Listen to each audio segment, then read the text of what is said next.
Ryan Reynolds here from Mint Mobile. With the price of just about everything going up during inflation, we thought we'd bring our prices down.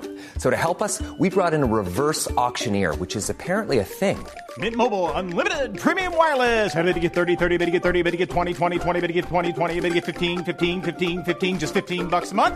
Sold! Give it a try at mintmobile.com/switch. $45 up front for 3 months plus taxes and fees. Promo rate for new customers for limited time. Unlimited more than 40 gigabytes per month. Slows full terms at mintmobile.com. Millions of people have lost weight with personalized plans from Noom. Like Evan, who can't stand salads and still lost 50 pounds. Salads generally for most people are the easy button, right? For me, that wasn't an option. I never really was a salad guy. That's just not who I am. But Noom worked for me. Get your personalized plan today at Noom.com. Real Noom user compensated to provide their story. In 4 weeks, the typical Noom user can expect to lose 1 to 2 pounds per week. Individual results may vary. Okay, welcome to another episode of What's New in History. We have a special guest today, and the story goes, in the far reaches of Indonesia is Flores. It's a long, narrow island of high mountains, precipitous cliffs, and deep ravines. And while doing field work on this island, our guest today, anthropologist Gregory Forth, came across people talking about a half-ape-like, half-human-like creature that once lived in a cave on the slopes of a nearby volcano. So over the years, he continued to record what locals had to say about these mystery hominoids while searching for ways to explain them as imaginary symbols of the wild or other cultural representations. In his latest book, Between Ape and Human, an anthropologist on the trail of a hidden hominoid, you can follow him as he explores the mystery of this hominoid and the space they occupy in Leo cultures as both natural creatures and supernatural beings. I've read the book, and it's filled with adventure, an exploration of Leo culture and language, and an examination of the island's zoology and natural history. It's super interesting. But while it's especially of interest to fans of history, in 2003, several skeletons of small-statured early human species were found in a cave in western Flores. And this is the famed Homo Floresienis, which I always have a hard time pronouncing, also called the Hobbit people. And this ancient hominin was believed to have lived as recently as 12,000 years ago, and maybe even overlapping with the appearance of Homo sapiens on the island. And in view of this timing and the striking resemblance to these mystery creatures described by the islanders, Dr. Forth began to think about the creatures as possibly reflecting a real species, now extinct but retained in the cultural memory. And then investigating reports from the region of the island, he soon found that the locals described these ape men as still living, and dozens even claimed to have seen them. So, about our author and our guest today, Gregory Forth received his doctorate at Oxford and was a professor of anthropology at the University of Alberta for more than 3 decades. And he's a fellow of the Royal Society of Canada and is the author of more than 100 scholarly papers and several academic books. But this is his first book for a general audience. So welcome, Gregory Forth. Thanks for being with us today. Well, many thanks. Happy to be here. Yeah, thank you. And actually, it came out a couple weeks ago, we found a story. I forget what it was in, and we briefly covered it. We just mentioned that there was an article, in the news. I mean, it was Forbes or something about your book. So we talked about it to our listeners a little bit, and basically just covered the article. And I said, I'm going to see if I could contact the author and if he'll do an interview with us. So we're honored, and our fans are waiting, to hear about what's going on with these. With Flores Island and possibly an ancient hominoid still there. Yeah. Okay. I just ask. The Forbes articles, was that recent? I'm not sure if it was Forbes, but it was quite recent. I could find out. Okay. Now I know Forbes had a review of the book about a year ago when the hardcover first came out. It may have been. Sometimes the articles I get are copies from the other one, so it was definitely within a year, but it was relatively recent. I think most of it was the first chapter, I believe, was in the. Oh no, I know what it was on. It was in Sapiens. That's where I saw it. Sapiens. Oh, Sapiens. You know the Sapiens. I can never pronounce his name. Nora Harari. And they have like a website with interesting things like that. Oh, Sapiens. Yeah. No, indeed, that's correct. Yeah. Yeah. So tell us something. I mean, just like I'm a very inquisitive type of person, and I'm sure our fans are too. I'm just like, I wouldn't even know where to start. I would just say, just like tell us about your work and give us a little. Start off somewhere where we found these ape men, as you call them. Yeah, sure. Well, I might begin by saying I am a professional anthropologist, but I'm now retired. Have been since the end of 2019, just before the pandemic, which was another great piece of timing. Yeah, good timing. But I began my anthropological research way back in the 1970s.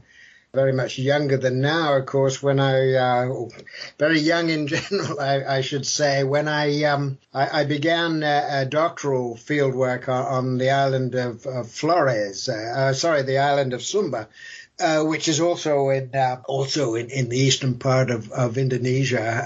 About 10 years after that, in the early to mid 1980s, I began a new piece of research on Flores Island, just to the north of Sumba. And while I was there on Flores, in the early days of my Flores research, I began hearing stories about beings that were human-like, but people said not fully human. They were smaller than modern humans, including local humans on Flores, who were much shorter than typically than North Americans. Yeah. For example, that was in a place called Nage, which is right in the center of Flores, and it's the region of Flores Island that I've actually written most about. Whereas as the present book between Ape and Human is focused on the Leo people who live a bit further to the east. Anyway, when I started work among Nage, I was particularly interested in a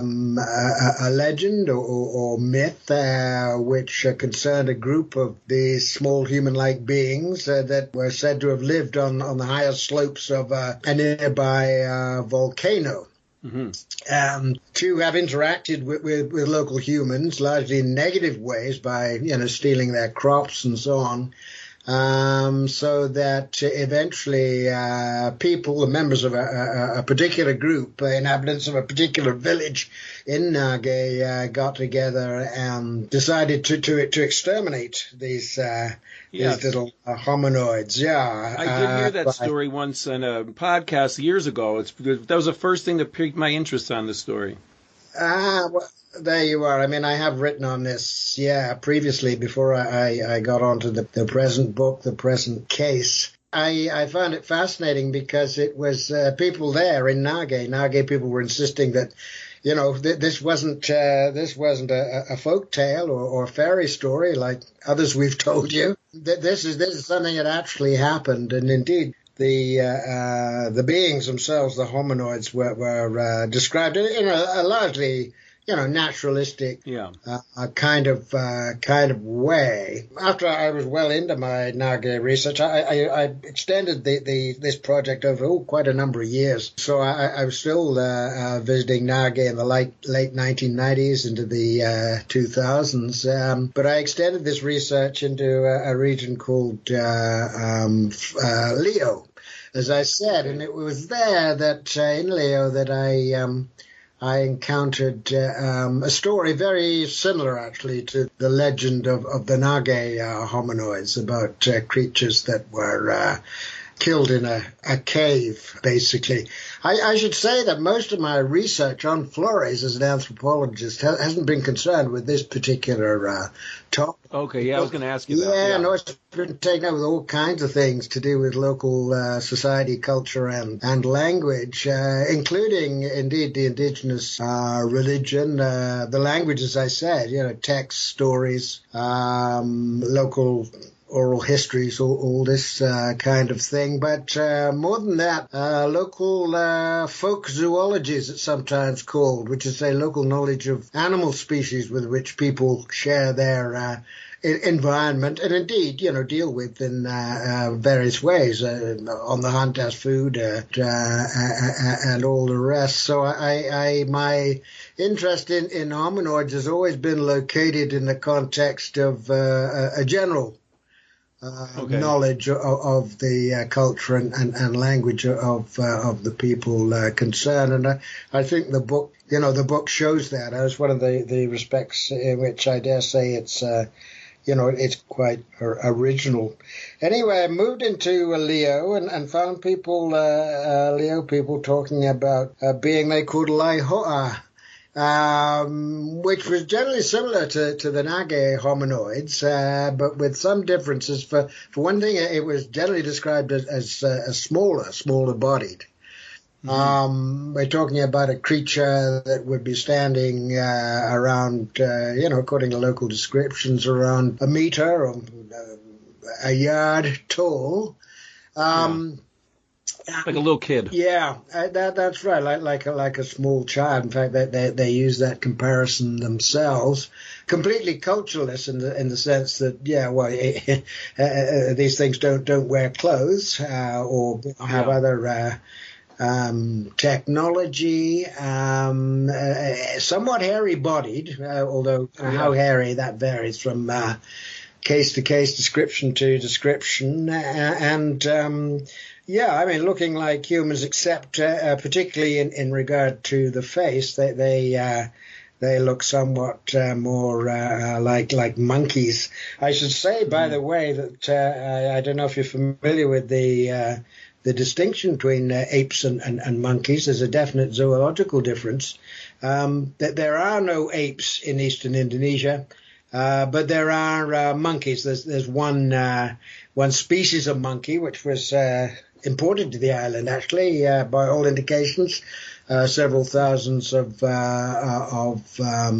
years ago. But no, ape does the job much better than monkey for reasons that become clear in the book. Also, the Indonesian language, which my hosts also speak, besides their own local languages, the Indonesian language doesn't distinguish between apes and monkeys, just as not so very long ago English didn't distinguish either. No, this is a modern zoological development. Hey, I'm Ryan Reynolds. Recently, I asked Mint Mobile's legal team if big wireless companies are allowed to raise prices due to inflation. They said yes. And then when I asked if raising prices technically violates those onerous 2-year contracts, they said, "What the f*** are you talking about, you insane Hollywood ass?" So to recap, we're cutting the price of Mint Unlimited from $30 a month to just $15 a month. Give it a try at mintmobile.com/switch. $45 up front for 3 months plus taxes and fees. Promo rate for new customers for limited time. Unlimited more than 40 gigabytes per month. Slows full terms at mintmobile.com. Millions of people have lost weight with personalized plans from Noom. Like Evan, who can't stand salads and still lost 50 pounds. Salads generally for most people are the easy button, right? For me, that wasn't an option. I never really was a salad guy. That's just not who I am. But Noom worked for me. Get your personalized plan today at Noom.com. Real Noom user compensated to provide their story. In 4 weeks, the typical Noom user can expect to lose 1 to 2 pounds per week. Individual results may vary. Anyway, so that's what the Laiho'a looked like. I mean, another distinction difference from the Nage hominoids, called Abu Gogo, by the way. Abu Gogo, right? Yeah, okay. Was that the Laiho'a are said still to be alive. Because they said that they killed all the Nabugogo in that cave fire. That's right, but Leo, some Leo suggest they may have become extinct fairly recently, with reduction of forests and these kinds of unfortunate modern developments. But to all intents and purposes, they are things that have been around within the lifetime of most older adults. in Leo country, and that was an important difference, and it was because of that it was only among Leo that I could get descriptions of specimens that people so claim you to talk see. to Nage people, but they don't say they see them anymore, or you don't talk to them as much anymore, or during your studies. Well, yeah, I mean, I should also say that everybody who knows anything about the Laihoa says that they are rare, and that very few people have seen them, and this fits with the statistics You use the example in the book of like a wolverine. Like, we know there's such a thing as a wolverine, but the chances of us ever seeing one, or people even live in wolverine country, is very, very rare. But you know that it's a thing. Yeah. No, actually, where I am at the present in Edmonton in Canada, we're within their territory, but they are rare. But have you ever seen one of them? I haven't. I've seen stuffed ones. All right, I've seen them on film, of course. Right. No, never seen one in the wild. Nor would I particularly want to, because they're very dangerous animals, very vicious. Yeah. Well, that's really interesting. I mean, the stories are so different that the people tell. It's like you're not a Bigfoot hunter. You're an anthropologist, and then these stories just you kept hearing them, and they just become so interesting. And then in 2003, when they found Homo Floresienis, I can never pronounce it properly. I mean, that had to be amazing to you. Well, it was. I mean, it was, what do they say these days, jaw-dropping, gobsmacking, that sort of thing. I mean, one thing that was very important and which, contributed to my amazement was that I'd already heard about the Laihoa before the find of Homo Floresiensis was made public, which was a year after the discovery of the remains. But that discovery also came after I'd heard about Laihoa, and of course before them the Nage hominoids. So it was clear from that, and this was one of the factors that encouraged me to write the book. Was that, it wasn't possible, not possible for a number of reasons, and not probable for a number of reasons, but it wasn't possible that the descriptions of Laihoa, for example, had come from people somehow getting copies of the journal Nature or news stories that had spun off from that. Looking at the details of the paleontological articles, and also the visual reconstructions of Homo floresiensis, the similarity was quite amazing. I mean, we can't possibly know how hairy Homo floresiensis was, but the overall appearance and especially the size, it fitted very, very well. I should perhaps say, with regard to the size, for example, that different reports give different sizes, so we're not talking about some kind of a stereotype here. Right. Which again is consistent with different people seeing different things, different individuals, but members of the same species, as it were. Yeah. I mean, if you saw a guy from Sweden versus a person from Flores Island, they would look a lot different. You would still recognize them as human, though. I think there's some interesting questions that arise from that. The Leo, though, are quite certain that no matter how human-like were or are the Laihoa, they are not humans like us, as they say. That there's something a bit different, indeed something uncanny about their appearance. Yeah, like from reading the book, you could tell, we learn about how possibly or definitely we know that we have Neanderthal, right? We have Neanderthal DNA in our Homo sapiens genes, and so we know that the Homo sapiens and Neanderthals at some point mated and back in history, but it doesn't seem like anybody would want to mate with these people or these creatures or however? It's an interesting question. One can be surprised, I think, at the sort of matings that can take place. I'm not sure. According to modern tastes, Neanderthals. Yeah, it could be really lonely, maybe. Attractive either, but it certainly happened.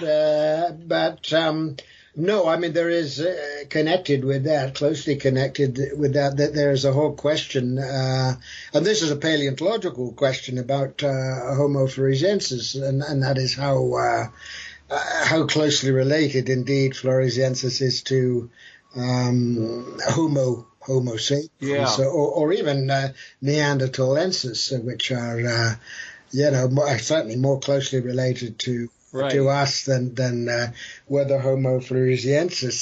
There is also a question, and it's not just a terminological quibble, but an important question of why we should classify these beings in the genus Homo. Right, I was thinking the same thing myself, and I think you cover that in the book. And I do all while I was reading it, I thought that, and now I just had a thought though. I wonder if maybe 50,000 years ago or 12,000 years ago, when they sort of had more of the roam of the island without other humans living there, and there was more of them, maybe they had more of a culture, and maybe, I'm not saying that they had cities, of course, and everything, but maybe they still didn't wear clothes. But if these are the same people and they're still around, and there's so few of them, maybe they sort of culturally, went backwards. Devolved or degenerated. Is the word, yeah.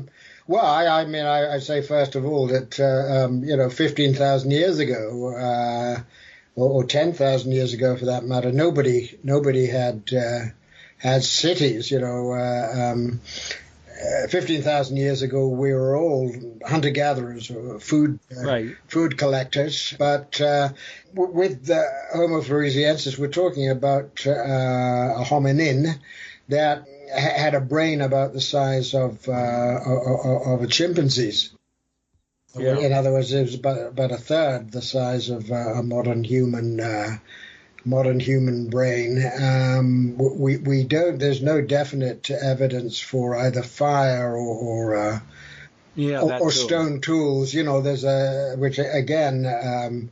Very different from Homo neanderthalensis, Neanderthal man, I should say, for a start. Different also from Homo erectus, which it goes way back, and 2 million years ago. So it really is. I mean, the Homo floresiensis, although the majority of specialists are quite sure that it's real, really a new species, and as physically primitive as it appears to be. Yeah. It's still described as an enigma, because it was just it wasn't just me that was shocked with my my field materials about Laihoa and Obugogo and the other Flores hominoids.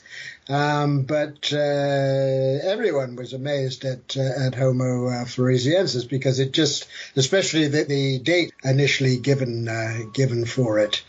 I might say something about the dates, and that you mentioned a figure of 12 or 15,000 years ago. That was initially the most recent date. The site, the discovery site, has been re-examined, and an older set of dates, 50 or 60,000 years previously, has been produced for the time when those specimens at the discovery site died.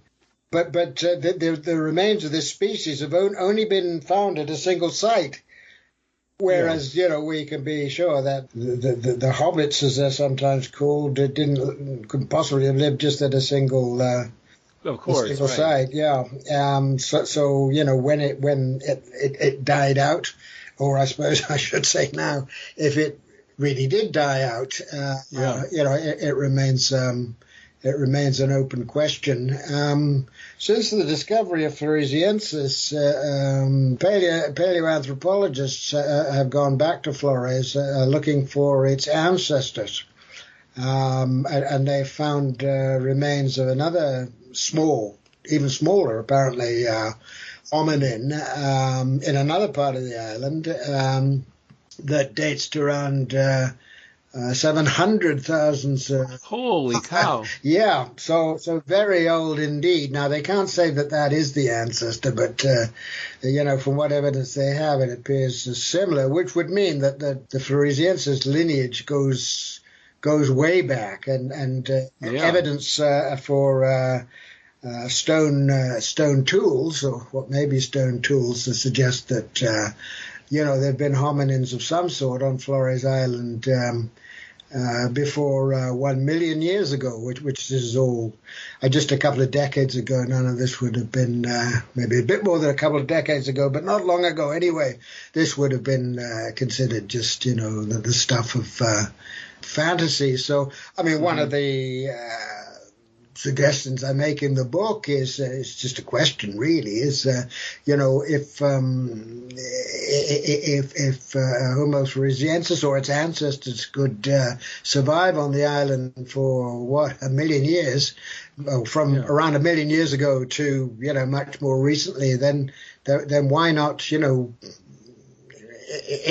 the last century, or even the last decade, or even last week. And I think modern humans, like real modern, like us today, we don't you will see an island like Flores, and we'll see it on a map, and we know that we see wolverines and we see white tigers and we find everything, so we figure, well, they must, if they were there, we would see them. But I don't think, as maybe Westerners, and we don't realize how remote something like that really is. It's not like a little field behind your house. This is very remote, and if you're not really looking, you won't find it, right? Well, that's right. And 2 points there. I mean, one is that there are new species, not as dramatic as a living hominid, or hominin indeed, but new species nevertheless are being discovered and documented all the time. And the other point connected with that is that new species are often, usually I should say, discovered not because somebody is specifically gone out to look for that thing, or a team has gone in search of it, but something incidental to another piece of research, or to use ordinary language, by accident. People just have stumbled across it. And in that respect, of course, I do briefly deal with in the book, species that were thought to be extinct years ago, or thought they should have been extinct years ago, have been, discovered and alive and reasonably well, including 2 in Southeast Asia, and one in Indonesia, the coelacanth, a large marine fish. Okay. Oh, yeah, I think I heard about it. Yes, I did. They were supposed to be extinct, and somebody caught one. Yeah, well, in fact, they've discovered 2 separate species of them during the last 100 years or so. I mean, there is one part in your book I just saw before we started talking, because I was getting towards the end, and I'll quote a little bit.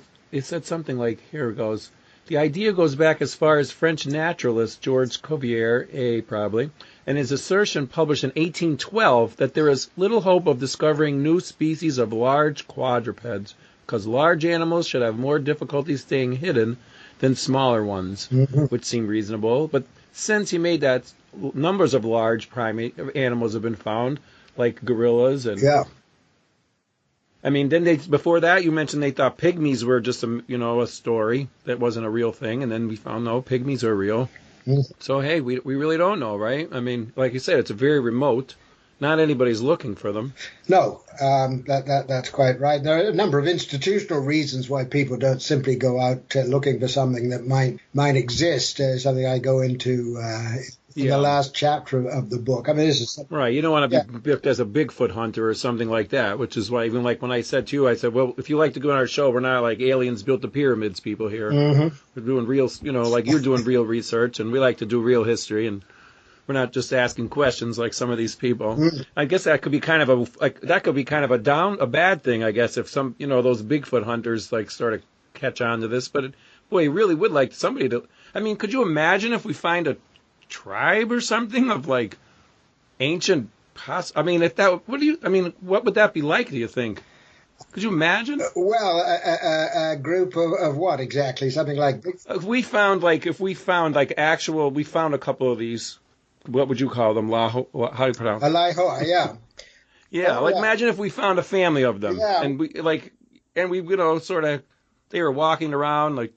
It's funny how you say how they walk like clowns because they have big feet, so they have to lift their legs. Well, that's how Homo Floresienis walked, apparently. And something interested me particularly is that certain descriptions of Laihoa suggest that they may well have walked the same way as the paleos have inferred. So quite remarkable. But if we actually found a group of these hominins, or even a single specimen, dead or alive, it would be earth-shattering news. I sometimes, well, I don't think about this a lot, but the question has occurred to me whether I would get any acknowledgement in that. I think you would. Well, maybe, but once you Google it, you'll find a lot of stories about you. Oh, well, that's right. But no, the point being that whoever, well, more specifically, whatever scientist was able to observe, to inspect the specimen and decided what it was, or offered an interpretation or an hypothesis, that would be the person who would get the most. I would have thought the most media attention. Though, I might. I think they'd be calling you for interviews on CNN too. Yeah. You would be on the BBC and CNN and everything. I mean, it's funny that there's not any, maybe even after your book, maybe some people would look for it. It would just seem like you would make a name for yourself if you were to find a family of these in a cave somewhere. Oh, indeed. Yeah. I think, but there's nobody really looking for them as far as besides you, as far as your work, what you've done. There's nobody out there going into those caves and seeing what's in there. Well, not so far as I know. A few things to say about that. I mean, first of all, I point out that the nature of my research has been dealing with people who know about the hominoids, and including some who say they've seen one. So I don't have. I'm not a field zoologist or primatologist, so I was restricted in that respect too. But also, I must confess that I really got into this topic in earnest. Back in the 2000s to 2005 and there beyond. By which time I was, getting on in years, and as it is now, for health reasons, I'm not able to contemplate. Yeah, be climbing in those hot mountains. Yeah. Well, I mean, it's to do that, you would need somebody who's fairly young and of course pretty fit and knowledgeable about how to deal with the terrain and all this. I just had a funny thought. Maybe when they do find it and they make a movie, The Rock will play you, right? He'll be, The Rock. What's his name? He was in Jumanji and all those, and he's the big, strong wrestler guy. Oh, yeah. The Rock. Yeah, Dwayne Johnson. He'll play you in the movie while you go. I know who you refer to. Yeah. Well, if somebody wanted to make such a film, they could. But I'm not sure I would necessarily endorse it. But getting on, linking with what we were saying before about institutional barriers, if you will, to deliberately going in search of new species. Yeah, I mean, people who were qualified field zoologists or primatologists, for example, would would have difficulty getting sponsors and funding for their work. Also, of course, there is a cultural aspect to all this, so you would need at least one anthropologist, such as myself, along. I mean, my part of my success, if we want to call it that, has to do with the fact that I worked in Indonesia. I've been working in Indonesia since the 1970s. So it's getting on for 50 years. You speak the languages, all that kind of thing. Right? That's exactly right, yeah. And I mean, that's one reason why my work on Flores went, I think, as smoothly as it did. And I'm talking about my researches into all kinds of local matters, was because I'd already had the experience of Sumba, and I could, speak knowledgeably about, well, not about Flores Island initially, but about Sumba Island, a neighboring island, and people trusted you then, people in general, like and right, all this. So that was a tremendous benefit. Is anybody going to continue your work now? Do you have like a protege or anything like that? I don't really. As I say, I'm retired. We're looking for one. And I'm taking retirement quite seriously. I mean, I'm still writing, but I don't, of course, have any graduate students. Even so, that said, it's not impossible, that in the future somebody will contact me for assistance who, wants to do something like that. I've had a number of film producers contact me since the book came out. Nothing's come of that yet, and my agent tells me that that this is typical, that producers, filmmakers do typically have a tough time, convincing whoever it is, the History Channel or National Geographic or people with the money. Right. That this is going to, draw a sufficient audience, which of course is the line on these things. But even so, my agent also said that, if it happens, it can often take years. So,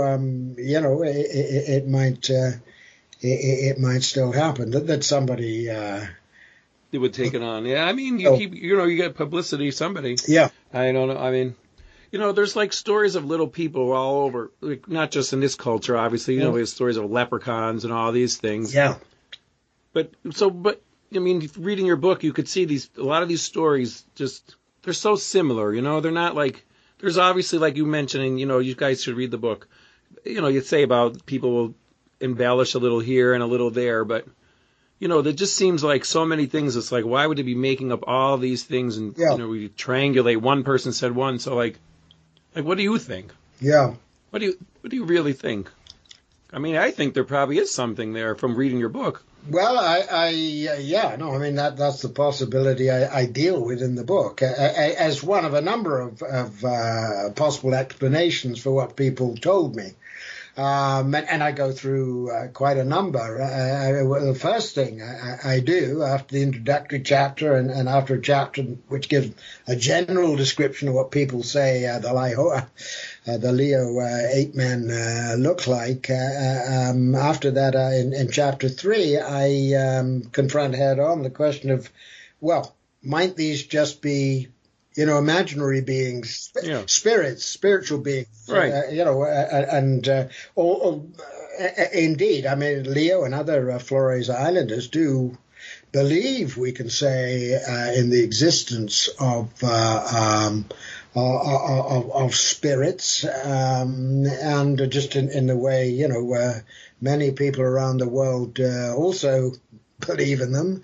And believe in God, a being that is beyond the natural, supernatural beings, which can't simply be seen like Dwayne Johnson or whoever might be That's a way to bring it back. Seen. So, and what I do in that chapter is I say, well, there are similarities, certainly, and the small size is one thing, but that there are an awful lot of differences between the way that Neo people describe the Laihoa and the way they describe forest spirits and other supernatural beings whose existence they recognize.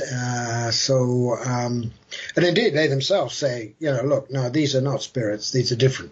And they themselves recognize the differences. Also, they're an actual animal. No, I mean, another thing to say is that the spiritual beings that Flores Islanders recognize, believe in, if you will, they play a part in their ritual life. These are beings that, in their indigenous religion, indeed. I mean, these are things that people, either pray to or take religious measures to avoid or drive away or what have you, whereas none of that applies to the Laihoa. I mean, they are all, to all intents and purposes, they're like, a documented natural species. Yeah, they just think of it as another animal or something that lives in the forest, like a monkey or well, that's right. They do find them, weird, if you like, uncanny, in ways that they don't find most animals, and a large part of the reason for that, of course, is that they look so much like humans, and yet they're different. Yeah. But so, like, in your opinion, do you think that they're there? I mean, I think you probably do. I don't know. I don't know if you said it in the book. Your bottom line. Well, you don't want to go on the record. Well, I want people to read the book. Well, yeah, read the book then. Don't everyone say what he thinks. I'm good with that. Tell me offline. As I said,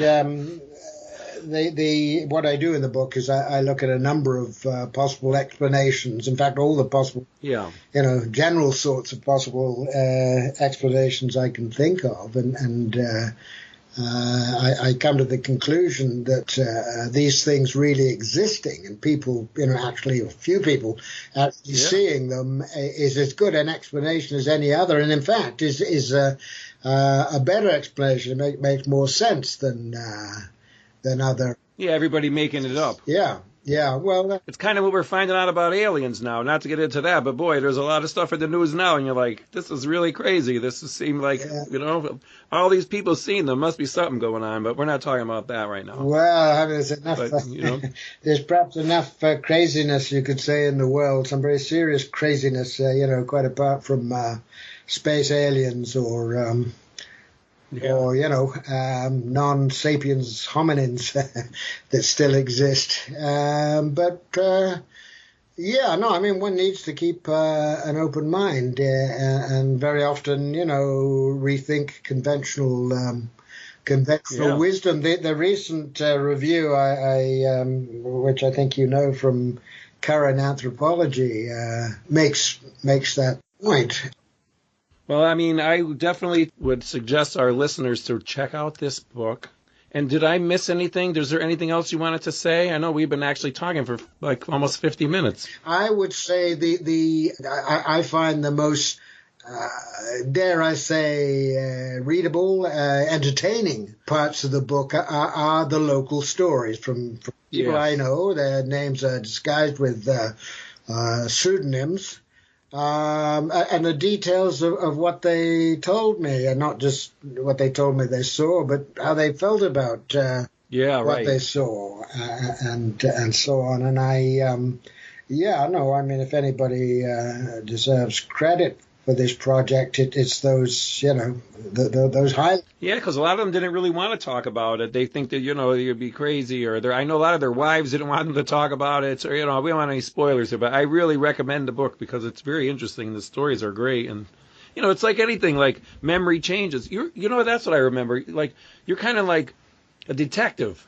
You know, like you're interviewing all these people, and then how a story, memory changes. You remember a lot of them think they had tails was a big thing, and then we know that hominins and hominoids don't have tails, and apes don't have tails, and one day they say they have a tail and one day they don't, but it doesn't mean that they're lying. That's a lot of the interesting stuff. Well, on that particular point, one thing I do go into in chapter 2 early on is why they might think they have tails, and I go into maybe a bit technical for a lot of people, but it's really quite simple. Leopi, other Flores Islanders as well, that they not only do they think that all animals have tails, whether they're particularly evident or not, but they talk about animals in tails. As I say, if you want to talk about a number of horses or a number of magpies or elephants or anything else, you have to talk about so many tails of horses or. Right. Oh yeah, and it goes. Even as they acknowledge, this applies even to things which they say don't have tails. Where as human beings, humans like us are never spoken of in that way. Although we do have a little bit of a tailbone as well, as it happens, even more than a gibbon, which is a kind of ape. I was thinking maybe they have a little hair, these animals. Maybe they have a little hair on the bottom, like maybe where your tailbone is, a little bit of hair comes out. And I could, you're scared and you see this little, what? You might think it had a tail. You only see it for a second. Well, that's correct as well. But nevertheless, they infer that they have tails because, as they say, they're not humans. They are ultimately animals, even though they're very human-like. And this is another aspect of their culture and the way they classify nature, if you will. So these are all things that have to be, considered in weighing the various possibilities. Yeah. I would say to the listeners, and first of all, thank you for coming on our show today. It was great. I think I enjoyed the book. I'm going to finish it. I'm just going to say I was getting through it. I had a crazy week at work, and my daughter was sick. So I appreciate you rescheduling, too. Thank you. And keep your Canadian wildfires to yourself, please. Oh, I guess nothing you can do, but it's funny because it hasn't been bad around here. I mean, we're quite close to fires, but because the direction of the prevailing winds, we've had a few smoky days, but nothing like they had it in Chicago and and where I live. Yeah, where you're in New York State, is it? I'm near New York. Yeah, I'm in Scranton, Pennsylvania, we were just as bad as New York. Yeah, we had some really bad days. Yeah. No, I remember about 12 years ago we had it very bad. Yeah, those were fires from the neighboring province to the west, British Columbia, but they blew this way as well. And so it's not. Keep those there. You guys, the book is called. Wait, let me go so I make sure I say it right. Oh, the name of the book is Between Ape and Human: An Anthropologist on the Trail of a Hidden Hominoid, and it's available in all places, right? I get it on my Google Play book. Yep. You could get it on Amazon, I'm sure, and you could get it on your Kindle, anywhere you read your books, right? Yeah. Actual bookstores are a possibility as well. Actual bookstores are a possibility. Yeah, indeed. I'm not that young. I'm in my 50s, but I do like to read on Google because I could take my phone with me or I could take my tablet and I could make notes, and I'm into it. Yeah, that's good. So that's where I'm reading it. Okay. So, well, thank you very much, Gregory Forth, and for being on our show. I will, and so check out our Facebook page, please. Make sure you get Dr. Forth's book. Check out our Facebook page. Check out our Patreon, patreon.com/fanofhistory. Thank you very much. Okay, well, thank you.